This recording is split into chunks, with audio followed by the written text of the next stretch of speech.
Hi friends, నేను మీ పరిమళాని. ఈరోజు ఒక మంచి మోటివేషనల్ స్టోరీతో ఇలా మీ ముందుకు వచ్చేసానండి. అయితే స్టోరీ ఏంటి, స్టోరీలో ఎవరున్నారు, అసలు ఆ స్టోరీ గురించి మనమేం తెలుసుకోవచ్చు అనే అన్ని విషయాలను మనం ఇప్పుడు మాట్లాడుకుందాం.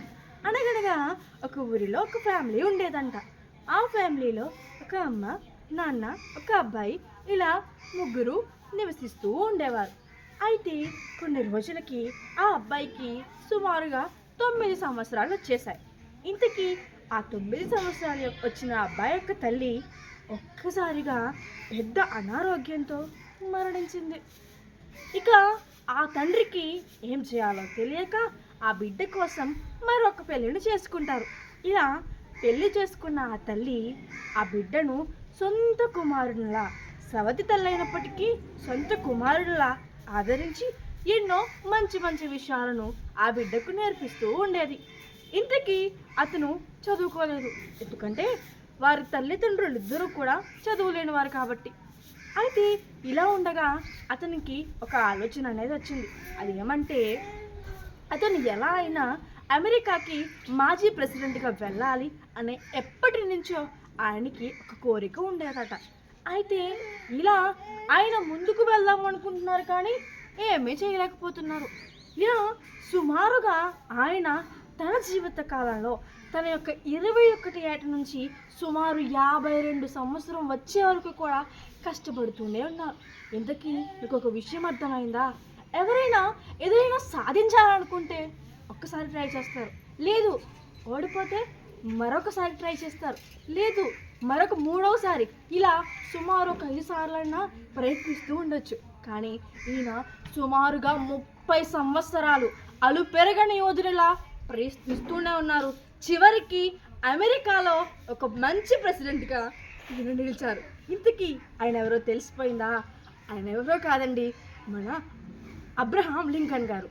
ఈయన తన యొక్క జీవితంలో ఎంతోమంది తను ముందుకు వెళ్తూ ఉన్నప్పుడు కిందకు తొక్కేస్తూ ఉండేవారు.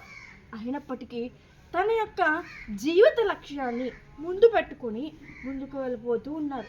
ఇంతకీ ఆయనకు తన యొక్క జీవితం గురించి ఒక లక్ష్యాన్ని ఎలా ఏర్పాటు చేసుకున్నారనంటే, ఒకరోజు ఆయన అలా ప్రయాణిస్తూ ఉండగా ఒక అబ్బాయి ఒక బుక్ని ఇస్తారు. అయితే మనం ఏం చేస్తామంటే, ఏదైనా బుక్ దొరికితే మనం చదవం, దాన్ని పక్కన పెట్టేస్తూ ఉంటాం, తర్వాత చూద్దాంలే అని. కానీ ఈయన అలా కాదండి, ఆ బుక్ను ఓపెన్ చేసి ఏముందా అని చదివారు. ఇంతకీ ఆ అమెరికాకి ప్రెసిడెంట్ అయినటువంటి ఒక గొప్ప వ్యక్తి గురించి ఆ బుక్లో రాయడం జరిగింది. ఆ బుక్ని చదువుతూ ఉండగా ఆయనకు గోల్ ఏర్పడింది. ఎలా అయినా నేను సాధించాలి అని ముందడుగు వేశారు. ఎన్నోసార్లు కింద పడిపోయినప్పటికీ తిరిగి మళ్ళీ లేచి ప్రయత్నిస్తూనే ఉన్నారండి. ఇలా మనం ఈయన గురించి ఏం తెలుసుకొచ్చానంటే, ఓటమిని ఓడించి చివరికి గెలిచిన గొప్ప వ్యక్తి అని చెప్పొచ్చు. అయితే మనం ఈ కథ నుంచి ఏం తెలుసుకోవచ్చానంటే, మనం చదువుతున్నప్పుడు కానివ్వండి, మనం ఏదైనా ఒక లక్ష్యాన్ని పెట్టుకున్నప్పుడు మనకి అన్నీ అనుకూలంగా ఉండవు, అవును కదా? మనకి అన్నీ అనుకూలంగా ఉన్నా లేకపోయినప్పటికీ మనం అనుకున్న దానిని చేరాలంటే ఎన్నిసార్లు మనం కింద పడిపోయినా తిరిగి మళ్ళీ లేచి గొప్ప లక్ష్యాన్ని మనం అందరం కూడా అధిరోహించాలని, ఇలాంటి గొప్ప గొప్ప వ్యక్తులని మనం అందరం కూడా ఆదర్శంగా తీసుకుంటూ ముందడుగు వేయాలని ఈ అబ్రహాం లింకన్ గారి యొక్క జీవితం నుంచి మనం ఈ విషయాన్ని తెలుసుకోవచ్చు కదా ఫ్రెండ్స్. మీకు కనుక ఈ వీడియో నచ్చినట్లయితే లైక్ చేయండి, షేర్ చేయండి, మా ఛానల్ను సబ్స్క్రైబ్ చేసుకోండి. Bye friends.